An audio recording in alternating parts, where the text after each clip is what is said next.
The first thing to do is working on your mindset. Okay. Yep. So based on then that mindset, you're really going to start to develop out these 4 pillars of life, which is your perfect self, your perfect business, your perfect finances, your perfect family. Once you build those 4 things out, you start working on your brand. We'll talk a little bit about that. I don't know if we're going to have enough time to do mindset and brand, but your authenticity, who you are as a person, and I see you're a very active dude on social media, which is awesome. You need to start leveraging that as sort of the gateway to your relationships when we get to the branding piece. And then what you're going to be doing is you're going to be building relationships with people, and you're going to be event hacking, which you learned through the course, and you're going to be putting groups of people together that you're the CEO of. So you start to develop these subgroups, we call them, where you've got maybe 2 real estate agents, you've got 2 financial advisors, a past client, someone from your sphere, maybe an HR director, and you get these little groups that you develop, and you go and find an event to build relationships with these people that correlate back to the 4 pillars of bettering your personal life, okay?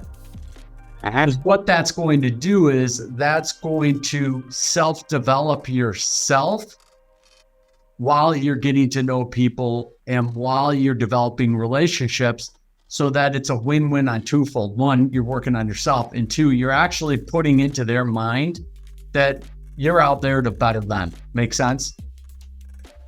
Yeah. And I think that you're right that mindset's important, because the reason why that's kept me from doing that in the past is because I'm thinking, okay, there's other better loan officers out there. I don't know what my value add is. I just want to get out there and do loans, but how do I differentiate myself? So I always, Definitely. you know what I mean? So yeah, that's why mindset, is important. So I've been doing some affirmations. Good. But I haven't done it in a long time. Good. So I came across this one guy who really dialed in what affirmations, at least in his opinion, how they're more effective. And he was saying, because we always talk about I am this, I'm that, because in a bad way.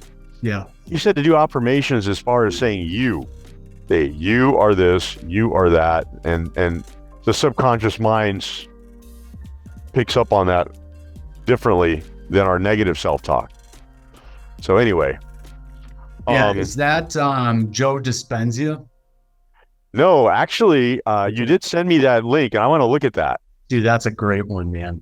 It's a real. I'm gonna have to look at it. Does that talk about affirmations? Oh yeah, dude. Big Okay. time. Yep, I would definitely check that out. That's an easy one while you're laying in bed, because you don't really need to like sit there and watch it. You can just lay there with your eyes closed and just listen to it, which is likely more effective. It is, at least for me. So like here, let me dive in. I'm looking at your envisioning your everything in specific detail, your perfect you, your perfect business, family, finances, physically fit. I see you're doing CrossFit stuff, dude. Awesome. Good for you. Keep it up. Don't stop. But how can you now incorporate something that's bettering you with other people that are referral sources to you? Okay. When I was going back and forth from Illinois to Arizona, building relationships, I met a group of guys that were super wealthy. One of the guys' wives was making $300,000 a month herself. Wow. And I thought, wow, these are the 1%ers, right? These are the type of guys that I want to hang out with. So I decided myself, I'm going to be friends with these guys, right? Why not? Well, come to find, I wasn't getting the invites back from them. So here I am making a decision. I'm going to be friends with them, but all of a sudden I'm not being let back into their circle.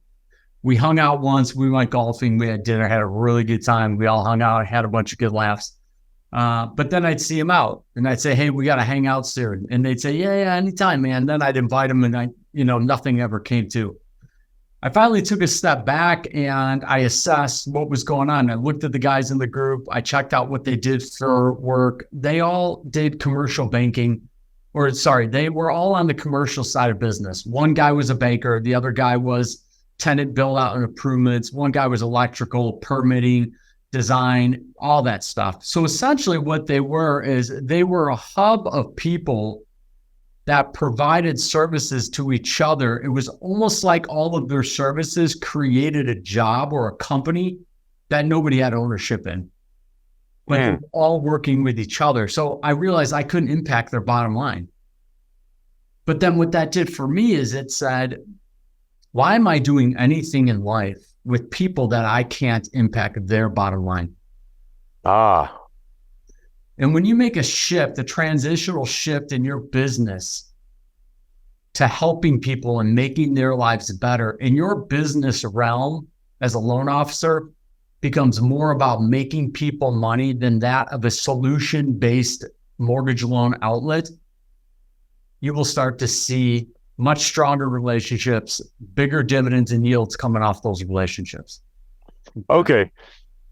So like in Southern California, especially in the LA market, you have agents that want to do everything. They want to do insurance, escrow, lending, they just want to. So that's the mindset, is like, try to snowball your business and be everything to all people.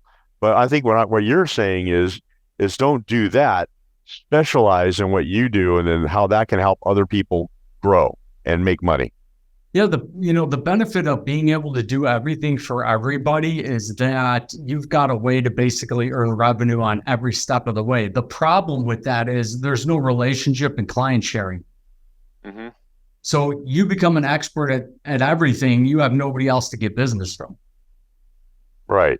To me, that's going to limit your success versus building relationships and helping other people make money.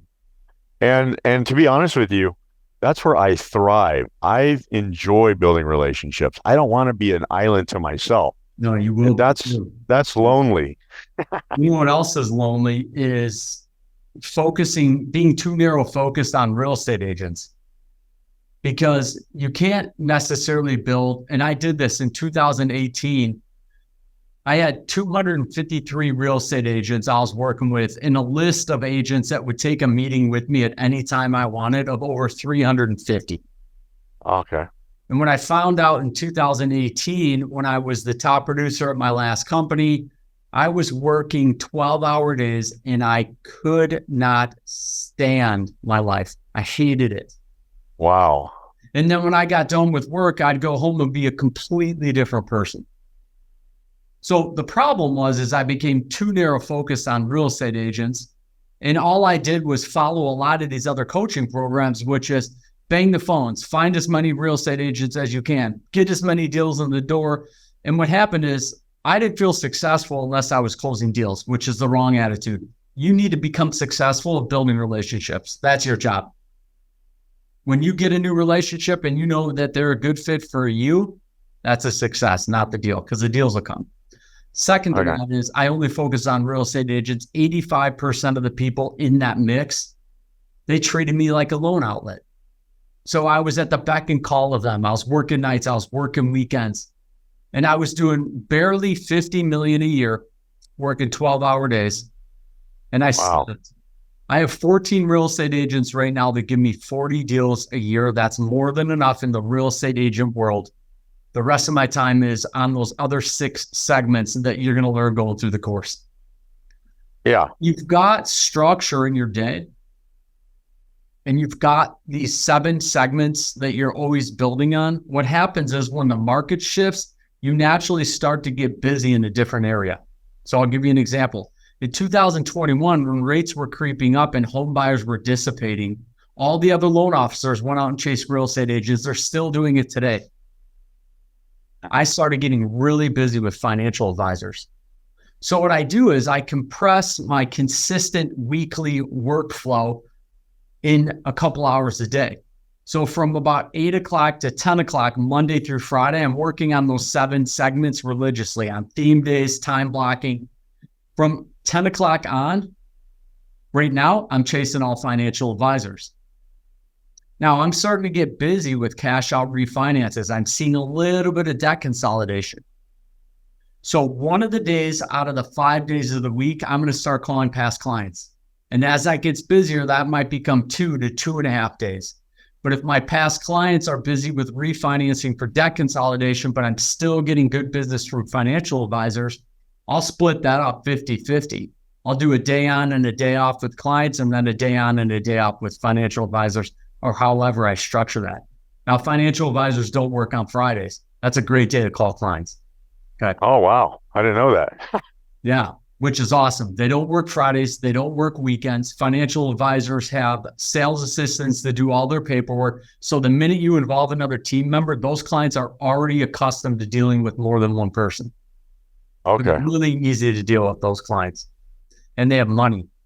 So when you call your financial advisor up and you're like, hey, we've got kind of a DTI problem. I need to pay $100,000 car off. The financial advisor is like, no problem, better cash flow, and you're not paying cash for the house. You call a real estate agent up and tell them that, what do? They lose their mind. Stop you. Yeah. Yeah, they go bananas. You know why? Because their commissions are so high. Yeah. Way more riding on the deal, right? But for a financial advisor, he's thankful that you've got financing, because the alternative for his wealthy clients, they're going to pay cash. And now he's losing income too. So different behaviors, and the financial advisor will get behind you and start to sell your products. When you get to that segment, we'll talk about how to build relationships with advisors. For now, for this call, you're focusing, and I'm opening up this sheet again. You're focusing on these 4 pillars of life, because these are the things that you're going to focus on every single day. And you're going to work at crossing these things off your list. And as you get closer, cross them off. Right now, you got a lot on here. It's very robust, which is awesome. Like as an example, perfect finances, that'll come with building structure in your business. So it's easy to write down the dollar amount that you want to make month to month. But once you get further through the course and we monetize this in a way that we really simplify how you get to those income goals, you're going to have better tools for figuring out how you get to that income goal. But the reason why you're working on these 4 things is to better yourself, but also have a reason as to what type of events you're going to do with the groups of people that you're creating. Okay. So that way, again, you're changing their perspective on what you're doing for their lives. Right? Damn, John just took me to a workout class and I just got my ass kicked. I need to get my shit in order. I need to get healthy, right? Yeah. Damn, John just took me to an event that teaches you how to deal with teenagers. Dude, this guy's dialed in, man. He's got, challenges with talking to teenagers. So he found an event locally, and you're going to learn how to find these through event hacking, which I teach you. This is where you take other real estate agents and financial advisors that have kids your age. And that's cool. Interested in doing that stuff, right? But here's what you're not doing. You're not going to the bar to have drinks. You're not going to coffee to chit chat about business. You're not having a real estate agent event with 10 real estate agents, and the only ones that show up are the ones that aren't doing any business in hopes of maybe getting a free lunch, so that you can sell them something that everybody else is selling them, the same mortgage products that everybody else has. Okay.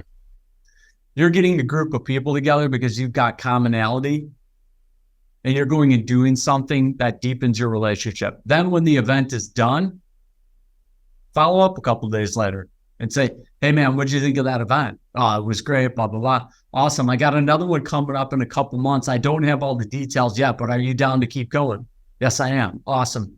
Hey, is there anyone else from your office that would love to hang out with us? See how much different that is than, hey, is there anybody else in your office that would benefit from working with me as a loan officer? Sales, right? Yeah. If you imply that, you're implying that your relationship is about your own products. That shit gets stagnant, man. It's the same thing everybody else is doing.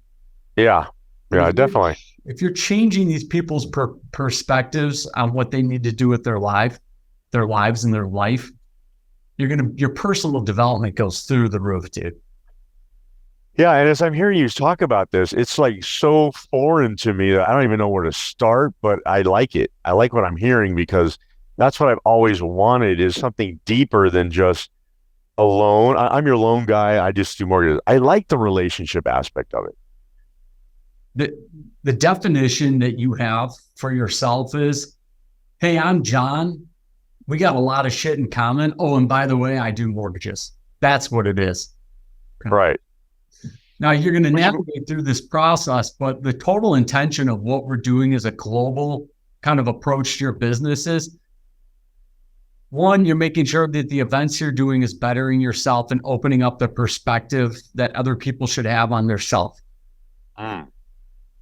Two, you're going to start working on your brand. And that's where you're kind of starting. The reason why you're working on your brand is because we get so accustomed to making sure that we make our referral sources feel comfortable. So you become a different person. And you might do that, as I did in 2018, 250 times over for 250 relationships. Then what happens at the end of the day is you haven't worked on yourself. You've taken no time for yourself, and yourself is the most important person here. So then you take that mortgage mask off, and all of a sudden you're yourself again. And that makes you feel good about who you are, where you're going. And it also makes you reflect back on your business and sort of despise what you've created over there. When you talk to clients, you better be a chameleon. But guess what? You're in a relationship with those clients for 30 days. Pretty damn easy. Right. When you're building relationships with people that are going to send you business, there's two important aspects.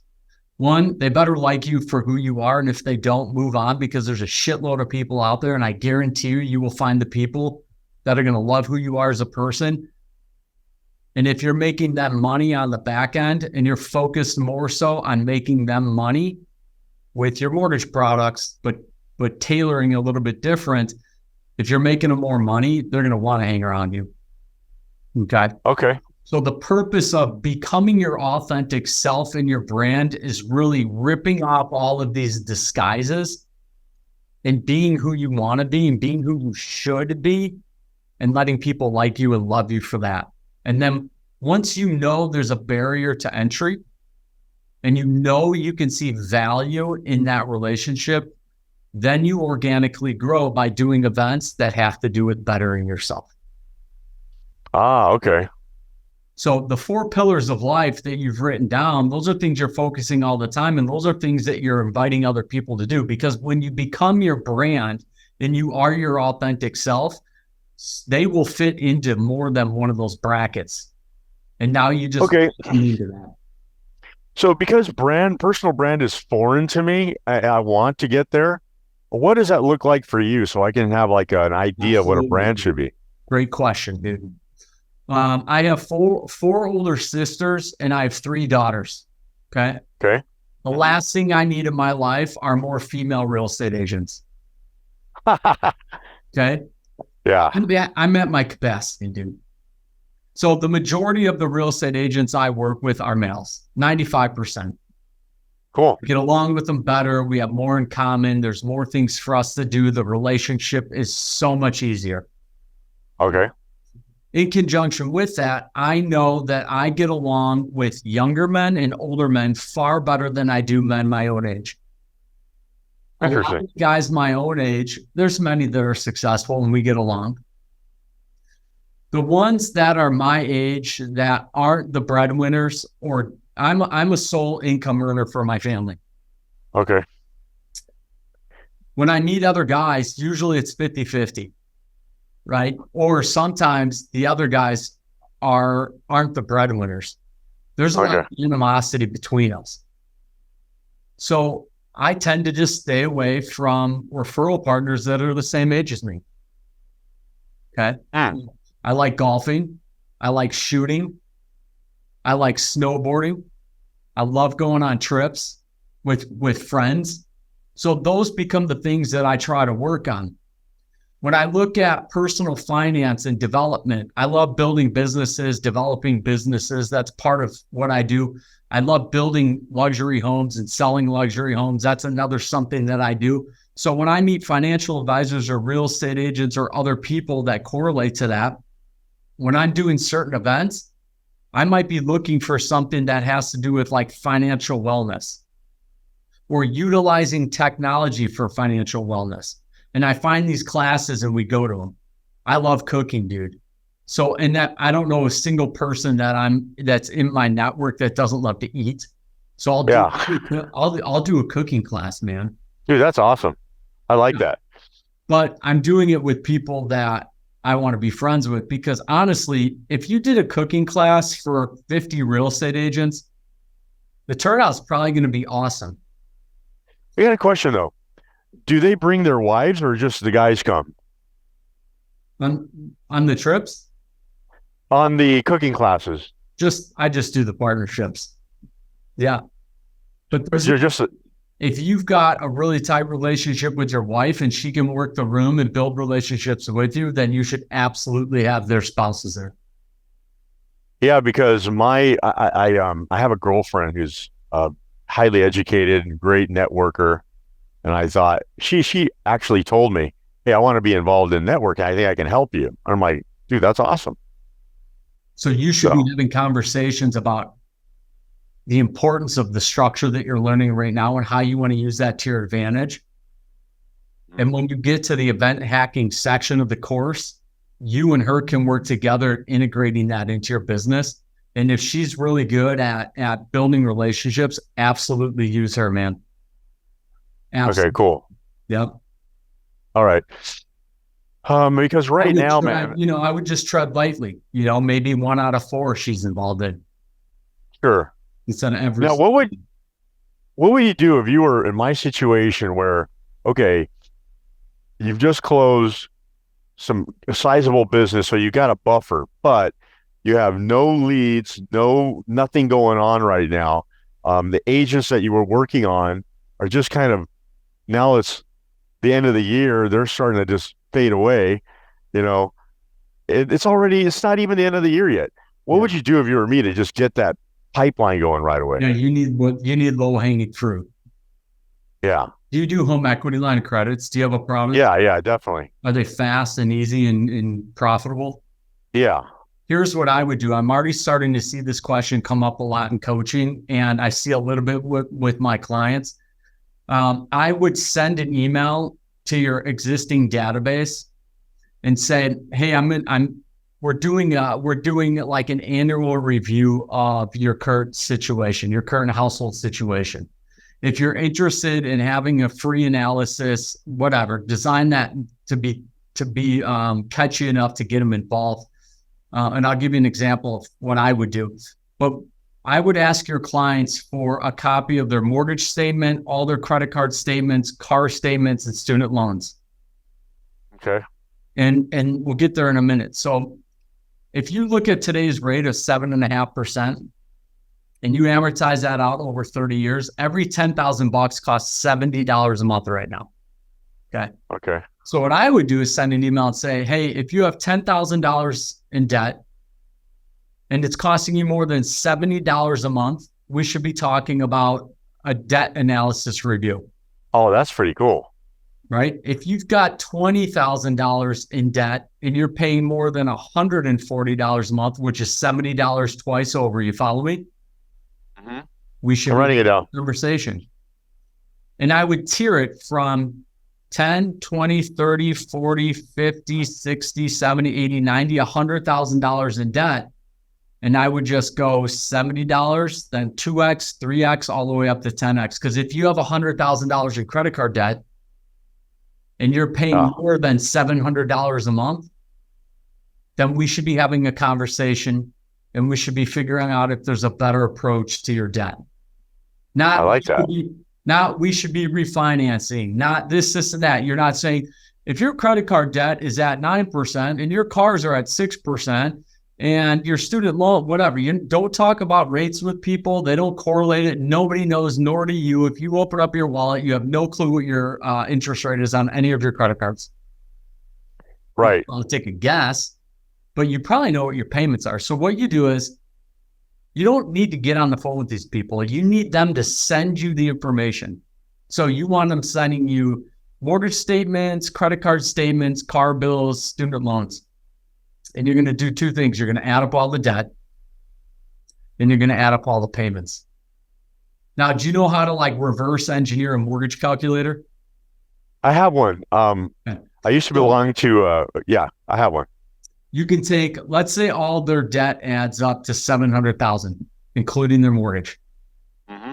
Then you add up all their monthly payments, and let's say that adds up to $8,000 for cars, mortgage, not taxes and insurance, just principal and interest. So I've got a $700,000 mortgage put into my mortgage calculator. Okay. I'm going to put that into principal value, PV. Okay. Let's say they're making an $8,000 collective payments across the board. I got $8,000. I'm going to put that negative in as a payment. Okay. Now I'm going to do a 30-year fixed blended interest rate. So my term is 360 months. And then I calculate for rate. That's a blended rate of 13.46. So 13.5. Wow. Okay. Wow. So that's the first thing I tell them. Hey, based on your total household debt, you've got a collective 13.5% rate. Then I would suggest, do you want to save money? Because if you put them down to 7.5%, their payment goes down to $4,900. Let's call it $5,000 just to be safe. If I reallocate your debt, I can save you $3,000 a month. Or if we take that $8,000 that you're paying now, and you're comfortable making that payment, and I refinance you at 7.5%, I can now take the payment, the interest rate, the $700,000 loan amount, and I can calculate a new term.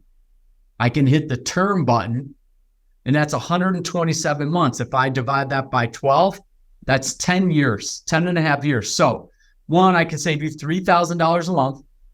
Two, you can keep paying the same $8,000 month to month. I'll put you in a 10-year mortgage. You'll have your house paid off in 10 years. Wow. Or option number three is you're paying $8,000. I can get you down to $5,000. Do you have a number that you're comfortable with? And they might say, you know what? We can pay $6,500. $8,000 is too much. $6,500 is perfect. So now you're telling them to pick a payment. So now what I do is I go in, I put a $6,500 payment in, and I know my payment, I know my interest rate, and I know my loan amount. I just calculate the term. It's 180 months. Simple math, divide by 12. If you do a 15-year fix right now for them, pay off all their debt, keep them at 7.75% rate, which is absolutely available right now. Not only are you taking their household debt down to $6,500, you just put them on a 15-year fixed. So it might be in a 2.99 on a 30-year fix that's 2 years old, 2 or 3 years old. So they have 27 years left on their mortgage at 2.99 and a bunch of credit card debt. You could put it all together, let them pick a payment, and then put them in a 15-year fix or put them in a 16-year fix. Right. That's great. What app do you have on your phone? This is the HB2 mortgage calculator. Okay, because I have HP2. HB is in boy. HB2. And what's great about it is you can print out reports from that. So when you run these systems and you show them those 3 different plans, John, you can show them how much you can save a month to month. You can show them how many years you can cut off their mortgage, or you can let them pick a program. And when they pick that payment, you can send all of those amortization calendars right to your email. Then you construct a nice email for them. You add them to the email and send it. With just that app? I mean, just that? Just that. Okay, because I was using MBS Highway. He has and then I dropped Mortgage Coach. But yeah, yep. Then go just get the $5.99 app and do all the same shit yourself. Oh, wow. Yeah, dude. So download the app. We'll go over it next time. But here's where you become an expert. You ready? Right. You have a canned email. Okay. Here's the cost of money. If you've got $10,000 in credit card debt and you're paying more than $70 a month, we should talk. 20 at 140. 50,000 would be 350. 100,000 would be 700 a month. That's it. If you're paying more than this per month, we should be talking. Send me an email. Let me know if you want to talk. Push it out to your whole database. Whoever replies back, say, sounds great. I'm looking forward to working with you. Before we schedule a call, I need you to send me your mortgage statement, all your credit card statements, your car statements, and your student loan statements. Send me everything. Whoever sends you everything, That becomes your priority. Those are the people you focus on. Now your time management. You understand, right? All right. Then what you do is you create a canned email because you've got a canned email for the mass send out. Now you need a canned email where all you're doing is changing the payment and the term and the mortgage amount and right. So it's the same message every time. Hey, if we consolidate your debt, I can save you $3,000 a month. Or if you pay the same amount, we can cut this many years off the mortgage. Or you tell me what you want to pay month to month, and I'll make that happen. Oh, wow. Right? Yeah. It's got to be. I like that. It has to be more than the mortgage payment you're paying now, and it can be less than the total household debt. What's that payment? Canned email. And then you do the analysis, plug the numbers in, and just send it right back to them. Then they're going to come back and tell you what they want. And then the next email back is, hey, let's get you into an application ASAP before rates change. Apply right now. I'll move you to the top of my list. Okay. That's your lowest hanging fruit right now. Oh, yeah, work on that right away. It's easy, dude. Okay. Yeah, totally. So when you set the email up, just copy it and paste it and send it to me in a text. And I read the email and see if there's any corrections or not. And then I'll just tell you you're on the right path. And we got about 7 minutes on our call today. So. Okay. So no, this is very helpful. So then, as far as the mindset, I think you wanted to focus on the mindset today. Yeah. Am I journaling every day, or am I focusing on? I'm looking at it, I'm reviewing it daily, and I'm journaling. Is that helping the mindset, or what activity should I be doing? I think what I would do if I were you is I would dial up on your perfect list, your perfect you, your perfect, the 4 pillars. I would kind of cleanse that up a little bit, make it a little more palatable. Maybe take your top most important 3 of each and start there. And I would look at that sheet every day. I don't care if you print it and hang it up. I don't care if it's on your phone. I'd look at it every day. When you wake up, that would be the first thing that I would look at. What gets me excited is the possibility of breaking the 100,000 a month income level.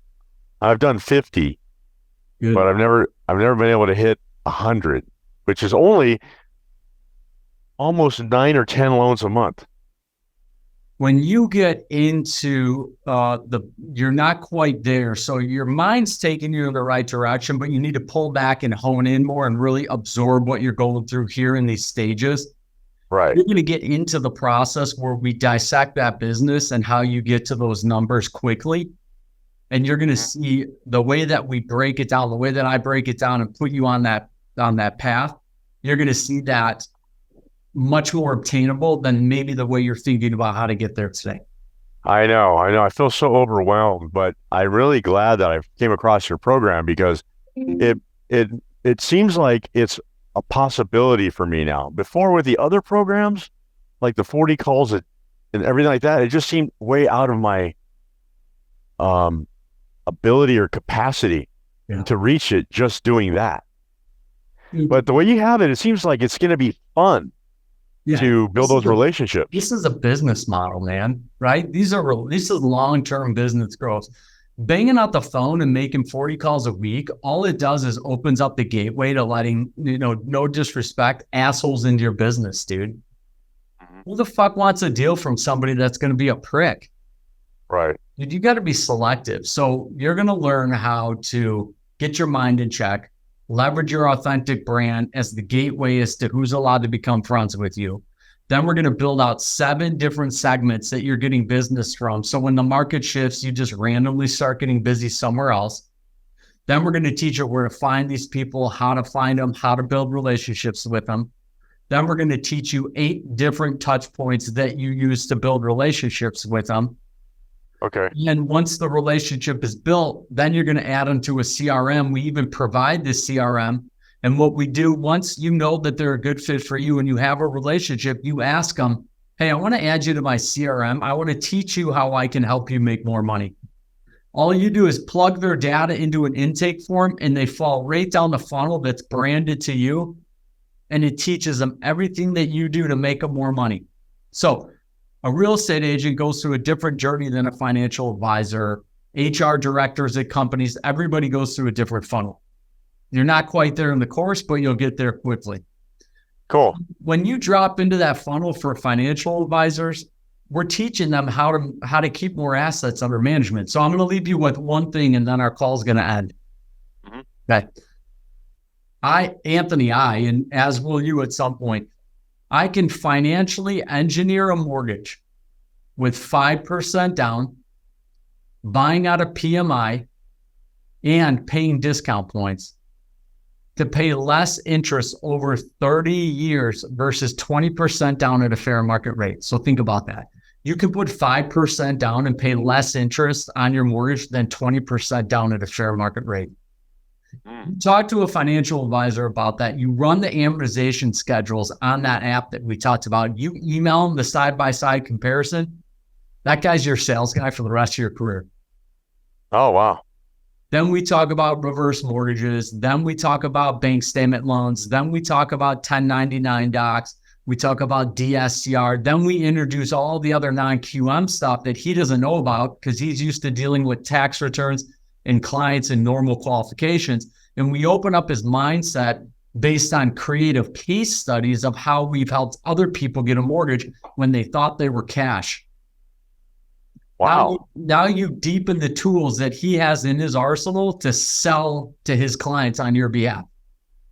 Then the client comes over, you take an application, you call the financial advisor back, talk about the challenges on the deal, get some clarity as to some extra cash or whatever it may be to get the deal done. Then you present the couple options that you have for the client. You send them over to the client and carbon copy the financial advisor on it. Then you say, have a meeting with your financial advisor. Let me know which product you want. Now you're out of that sale. Now your financial advisor goes and locks up, queues up your mortgage for you, tells you which program they want, and you're right into underwriting. So you're taking like 10 to 15 minutes at most to get that entire process done to get a deal in the door. Dude, it's so easy.